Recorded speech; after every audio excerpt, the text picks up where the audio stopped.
1984년의 어느 여름날이었다. 방학을 맞이하여 본격적인 활동에 들어간 동국대학교 동아리 동굴탐험연구회에서는 탐험대를 구성하여 구덩산 수직굴 탐사에 나섰다. 8명의 동굴 탐사 대원들은 비도 오고 날씨가 나쁜 가운데에서도 자일의 몸을 맡긴 채 어두컴컴한 동굴 속으로 내려갔다. 내리는 비로 인하여 젖은 흙이 마구 쏟아져 내리고 있었지만 대원들은 깊이를 모르는 어두운 동굴 밑바닥을 향해 쉼없이 내려갔다. 그러나 얼마 가지 않아 옷이 비에 젖어 으슬으슬 추워지는 데다 배까지 고파 점점 힘이 빠지기 시작했다. 자꾸 졸음이 쏟아져 오니 대원들 대부분은 지쳐 쓰러질 지경이었다. 동굴 속은 마치 눈을 감고 있는 것처럼 온통 새까만 어둠뿐이라 더욱 힘들게 느껴졌다. 그렇게 얼마를 내려갔을까? 동굴 깊이의 3분의 2쯤 되는 지점에 발을 딛고 쉴 수 있을 만한 테라스가 있었다. 어둠 속을 헤맨 지 약 20여 시간 만에 대원들에게 처음 찾아온 기쁜 순간이었다. 이제 50m 정도만 더 내려가면 되는 거였다. 잠시 휴식을 취한 대원들은 힘을 내서 다시 동굴 탐사를 시작했다. 축 처진 몸을 이끌고 한 발, 두 발, 무겁게 발걸음을 떼던 그때 한 대원의 발에 무언가 툭 걸리는 것이 있었다. 분명 돌의 느낌은 아니었다. 갑작스런 두려움에 뻣뻣이 서서 호흡을 가다듬은 다음 손전등을 이용해 천천히 발 아래쪽을 비춰보자 거기엔 사람의 뼈가 있었다. 놀란 대원의 날카로운 비명소리가 동굴 안을 떠돌자 모든 대원들은 패닉에 빠져버렸다. 경험 많은 선배들도 무섭긴 마찬가지였지만 애써 침착함을 유지했다. 이런 상황에서 당황해버리면 정말 큰 위험에 빠질 수 있기 때문이었다.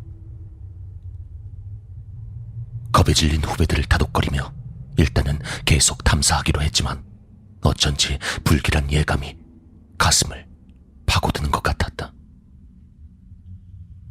이윽고 대원들은 지하 167m나 되는 기나긴 탐사의 끝에 목적지에 도착할 수 있었다. 꼬박 하루하고도 반나절이 더 걸린 탐험이었다. 더구나 우리나라 최초의 탐사였기 때문에 대원들의 기쁨은 더욱 컸다. 대원들은 서로 얼싸안고 기뻐했다. 하지만 아직 더 힘든 일이 남아 있었다. 그것은 동굴을 빠져나가는 일이었다. 동굴 입구까지 다시 올라가려면 더 많은 체력과 정신력이 필요한 것이다. 라면 한 그릇으로 허기를 때우고 잠시 휴식을 한 대원들은 내려왔던 동굴을 다시 올라가기 시작했다. 얼마나 올라갔을까? 피곤에 지친 한 대원이 고개를 들어 위를 바라보는 순간 깜짝 놀라고 말았다. 허공에 무섭게 내려보고 있는 어떤 할아버지의 얼굴이 있었던 것이다. 눈을 비비고 다시 바라봤지만 여전히 그를 내려다보고 있는 할아버지를 보고 하마터면 정신을 잃을 뻔했다. 정말 아찔한 순간이었다. 게다가 그 할아버지를 본 사람은 한 사람뿐만이 아니었다. 긴 자일의 가운데에 매달려 있던 다른 대원도 동굴 벽에서 푸른 빛을 내며 기분 나쁘게 웃고 있는 할아버지를 볼 수 있었다. 그 할아버진 눈썹이 하얀색이었고 바지 저고리 복장을 하고 있었다. 게다가 마치 다리가 없는 듯 하체 쪽으로 내려갈수록 희미하게 보였고 머리엔 낡은 모자를 쓰고 있었다. 마치 애원하는 듯 뭐라고 말하고 있었지만 목소린 들리지 않았다. 한편 그 무렵 자일의 맨 위에 매달려 있던 다른 한 대원에게도 이상한 일이 일어났다.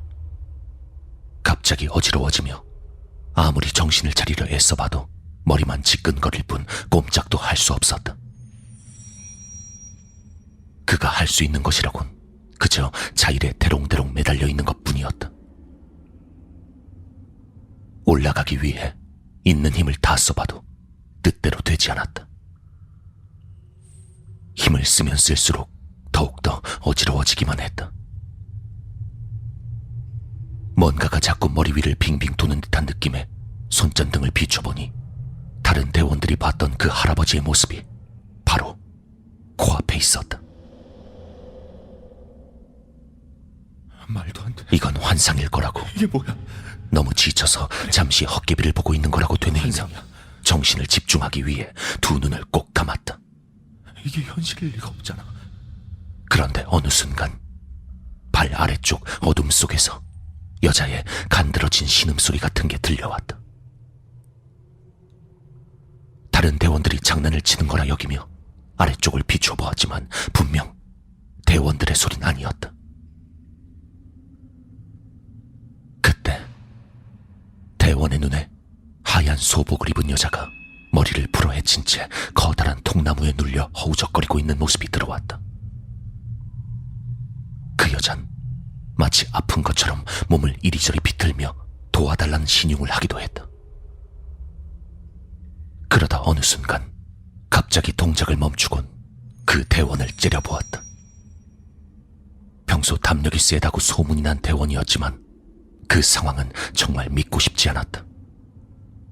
괜히 다른 동료들에게 이야기해봤자 겁쟁이라고 놀림을 당할 것 같았기에 숨소리마저 죽여가며 그냥 잠자코 있었다. 그와 동시에 아래쪽에 있던 대원도 그 여자를 발견했다. 그걸 본 순간 아래에 있던 대원의 몸은 뻣뻣하게 굳어버렸다. 창백한 얼굴의 그 여자가 바닥에 누운 채로 자신을 올려다보고 있었기 때문이다. 두려움에 얼른 고개를 돌리고 빨리 동굴을 빠져나가기 위해 다시 자의를 꼭 쥐었다. 그 대원 역시 자신이 봤던 그 끔찍한 것을 입 밖으로 꺼내지 않았다. 얼마 뒤 내려올 때 잠시 휴식을 취했던 테라스 지점에 도착한 대원들은 내려올 때 뼈를 발견했던 곳으로 모여들었다. 뼈의 주인이 누군진 모르지만 아마도 절박한 상황에서 구출되기만을 바라며 죽어갔을 고인의 유골을 잘 수습하여 양지 바른 곳에 묻어주는 게 좋겠다고 생각했다. 자, 일단 이거 챙기자. 대장의 말에 따라 예? 대원들은 서둘러 선배님, 유골들을 그래도 이거- 주워 담기 시작했다. 유골은 몹시 상해 있었다. 어쩔 수 없이 심각하게 상한 것들은 빼고 제대로 된 유골들만 챙겨서 배낭에 넣었다. 모든 준비가 끝난 후 또 한참을 안간힘을 쓴 끝에 드디어 대원들은 동굴 입구에 도착할 수 있었다. 동굴을 빠져나간 대원들은 서로 얼싸안고 기뻐했다. 하지만 맨 마지막으로 올라가던 대원은 동굴을 빠져나오기 직전에 또 한 번 아찔한 것을 보고 말았다. 상반신만 보이는 할아버지가 그 대원의 머리 위에서 눈을 부릅뜨고 내려다보고 있었던 것이다. 그 할아버지는 몹시 화가 나 있었다. 그 할아버지를 본 대원은 너무 놀란 나머지 유골이 담긴 배낭을 동굴 안으로 떨어뜨리고 말았다. 결국 동굴을 안전하게 빠져나오긴 했지만 대원들은 또 다른 고민에 빠질 수밖에 없었다. 이 상황에서 선뜻 악몽의 동굴 속으로 다시 들어가겠다고 나서는 사람은 없었다. 결국 탐험대 대장이 마음을 굳게 다지고 다시 들어가겠다고 동료들에게 말했다. 너희들은 여기 있어. 내가 갔다 올게. 아무래도 그냥 가기엔 마음이 개운치 않았던 것이다. 선배, 위험할 텐데요. 그냥 신고하죠. 대원들의 걱정을 뒤로 한 채 대장은 다시 수직 동굴 속으로 발을 내디뎠다. 혼자라 그런지 동굴 안은 더 어둡고 무섭게 느껴졌다. 더구나 비에 쓸려 젖은 흙 때문에 제대로 눈을 뜰 수조차 없었다. 그래도 유고를 그냥 버려두고 간다는 것은 두고두고 후회할지도 모른다는 생각에 다시 힘을 냈다. 그런데 거의 테라스에 닿을 즈음 8명이 매달려 있어도 멀쩡하던 자일이 느닷없이 뚝 하고 끊어져 버렸다. 대장은 바닥에 쓰러졌고 그대로 정신을 잃고 말았다. 그와 동시에 할아버지의 웃음소리가 동굴 안에 메아리쳤다.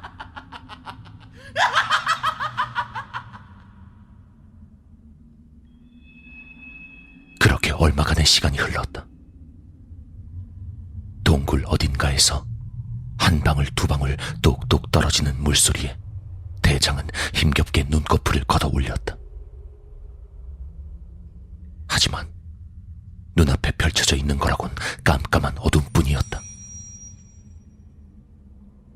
다행히 발목만 약간 삐끗했을 뿐 크게 다친 곳은 없는 것 같았다. 어두운 동굴 안을 비춰보려고 손전등을 찾았지만 손엔 손전등이 쥐어져 있지 않았다. 급히 내려오는 바람에 탐사용 헬멧도 쓰지 않고 와서 상황은 더더욱 난감했다. 이리저리 정신없이 기어다니며 바닥을 더듬어 보았지만 손전등은 찾을 수 없었다. 큰일이었다. 라이터도 비에 젖어서 안 켜지는 상황이다 보니 이젠 구조될 때까지 그냥 기다릴 수밖에 없었다. 켜지라고 좀. 그 순간 어디선가 울음소리가 들려오기 시작했다. 그것도 어둠 속에서 흘러나오는 소리라 더 섬찟했다. 손전등이라도 있으면 비춰볼 텐데 있는 거라곤 두 눈밖에 없으니 공포심이 밀려왔다. 그와 동시에 또다시 누군가의 흐느낌과 함께 살려달라는 애절한 목소리가 들려왔다. 대장은 두근두근 뛰는 가슴을 안고 다리를 절룩거리며 소리가 나는 쪽으로 조심스레 다가갔다. 앞이 전혀 보이지 않으니 장님처럼 그저 양손을 휘저으며 장애물을 피해갈 수밖에 없었다. 그렇게 한참 동안 어둠을 헤쳐가는 도중 갑자기 발에 뭔가 채이는 것이 있었다. 대장은 그 자리에 쪼그리고 앉아 손바닥으로 바닥을 더듬어 보았다. 그것은 고맙게도 손전등이었다.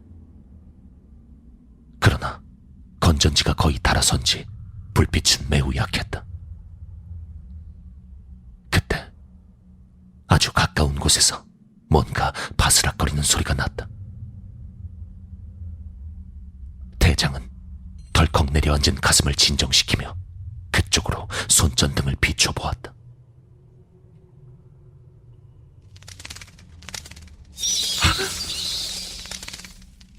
빛이 비추자 그쪽에 있던 박쥐떼가 한꺼번에 부드득 날아오르며 동굴 안을 새까맣게 메워버렸다. 대장은 재빨리 머리를 감싸며 바닥에 엎드렸다. 그런데 그 엎드린 자리는 바로 누군가의 배 위였다. 기절초풍한 대장은 본능적으로 손전등을 그의 얼굴 쪽으로 비추었다.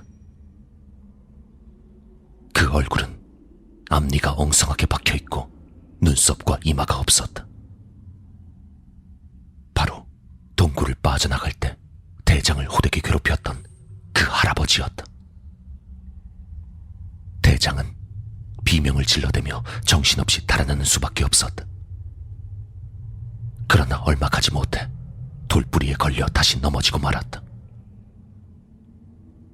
재빨리 일어나긴 했지만 발꿈치가 심하게 욱신거려 뜻대로 되지 않았다. 겨우 엉금엉금 기어가선 동굴벽에 기대 앉을 수 있었다. 손전등은 점점 희미하게 빛을 잃어갔다. 참으로 절망적인 순간이었다. 그때까지만 해도 대장은 자신의 머리 위에서 그 할아버지가 매섭게 노려보고 있다는 걸 까마득히 모르고 있었다. 뒤늦게 그것을 알게 된 건 무심코 동굴 천장을 올려다보았을 때였다. 할아버진 허공에 뜬 채 빙글빙글 돌며 고통스러운 얼굴로 뭔가를 호소하기 시작했다. 하체가 없는 고통 때문인지 손짓으로 자꾸만 자신의 다리를 가리키기도 했고 동굴 저쪽 어딘가를 보며 도와달라고 하는 것 같기도 했다. 그때 더더욱 믿을 수 없는 일이 벌어졌다. 그 할아버지의 앞에 웬 여인이 온몸에서 푸른 광채를 내뿜으며 쓱 하고 나타난 것이었다. 그 여인은 맨 나중에 동굴을 나오던 대원이 떨어뜨린 유골 배낭을 들고 있었다. 그 여인은 웃으며 성큼성큼 걸어오더니 대장 앞으로 배낭을 쑥 내밀었다. 마치 어서 가져가라고 하는 것 같았다. 바로 그 순간 순식간에 다른 손이 배낭을 빼앗아갔다. 그것은 할아버지의 손이었다. 이때부터 배낭을 사이에 두고 할아버지와 여인이 밀고 당기며 다투기 시작했다. 그것을 바라보고 있는 대장은 무서움에 거의 기절할 지경이었다. 그때 선배님! 자신을 찾고 있는 대원들의 낯익은 목소리가 들려왔다. 선배님! 대장이 동굴에 갇힌 지 약 8시간 만에 들어보는 반가운 동료들의 목소리였다. 나올 시간이 지났는데도 대장이 나오지 않자 무슨 사고가 생겼으리라고 생각한 동료들이 구조를 위해 온 것이었다. 가까스로 고개를 돌려보니 저쪽에서 몇 개의 불빛이 어지럽게 일렁이고 있었다. 이제 구조되었다는 안도감과 동료들을 보는 반가움에 대장은 거의 건전지가 다다른 손전등을 흔들며 있는 힘을 다해 대원들에게 소리쳤다. 여기야! 여기! 그러자 할아버지의 눈빛이 무섭게 변하더니 여인과 함께 휙 하곤 사라져버렸다. 대장에겐 정말 무서운 경험이었다.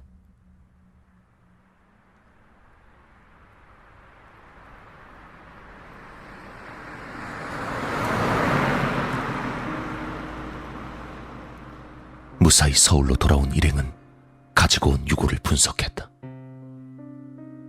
그것은 모두 2사람의 인골이었다. 그런데 한 구는 제대로 뼈가 갖추어졌으나 다른 한 구는 두개골이 깨져 있는 걸 비롯해 정강이 아랫뼈는 아예 없다는 사실을 발견했다. 또 온전한 한 구는 여자, 몹시 상해 있는 나머지 한 구는 남자임을 확인할 수 있었다. 미처 수습해오지 못한 나머지 유골의 주인은 그 할아버지였던 것이다. 대원들이 유골의 손상 상태를 보고 동굴에서 봤던 할아버지의 모습과 비교해보자 그 사실은 더욱 확연히 드러났다. 두개골 파열에 정강이 아랫뼈가 없다는 점과 이마와 하체가 없던 할아버지 영혼의 모습이 정말 신기하게도 정확하게 일치했다. 동굴 속에서 대원들이 만났던 그 할아버지 영혼은 자신의 유골을 마저 수습해가지 않은 대원들에게 자신도 데려가라고 애절하게 호소했던 것이다. 그제야 그 할아버지가 왜 여인에게서 배낭을 뺏으려 했는지도 이해가 되었다. 너무도 믿기 어려운 사실에 대원들은 저마다 한마디씩 꺼내며 놀라워했다. 그 후 여인의 유골을 남산의 양지 바른 곳에 묻어주고 49제까지 지낼 만큼의 영혼의 명복을 빌어주었다. 그리고 그 후 3년간은 매년 찾아와 무덤에 술을 뿌려주고 목례를 하곤 했다. 그러나 나머지 할아버지의 유골은 수습이 되지 않았다는 이유로 결국 묻어주지 못했다. 할아버지의 유골을 묻어주지 않아서 그런지 대원들은 가끔씩 악몽에 시달리며 가위에 눌렸다. 악몽은 보름 정도 계속되었다. 그 중에서도 유독 심하게 괴롭힘을 당한 한 대원은 꿈속에 그 할아버지가 나타나 자신도 데려가라며 눈을 부릅뜬 채 목을 조르곤 했다곤 한다. 4년 뒤 동국대 팀은 다시 후배들을 이끌고 그 수직굴 탐사에 나섰다. 물론 4년 전의 사건이 마음에 걸리긴 했지만 다행히 탐사는 20여 시간 만에 별탈 없이 끝났다. 먼저 동굴을 빠져나온 대장은 뒤이어 동굴 입구로 빠져나오는 후배 대원들의 정신을 집중시키며 빨리 나오라고 큰 소리로 얘기했다. 그때 또다시 나타난 할아버지의 영혼이 동굴을 빠져나오는 후배를 향해 돌로 내려치려 하고 있었다.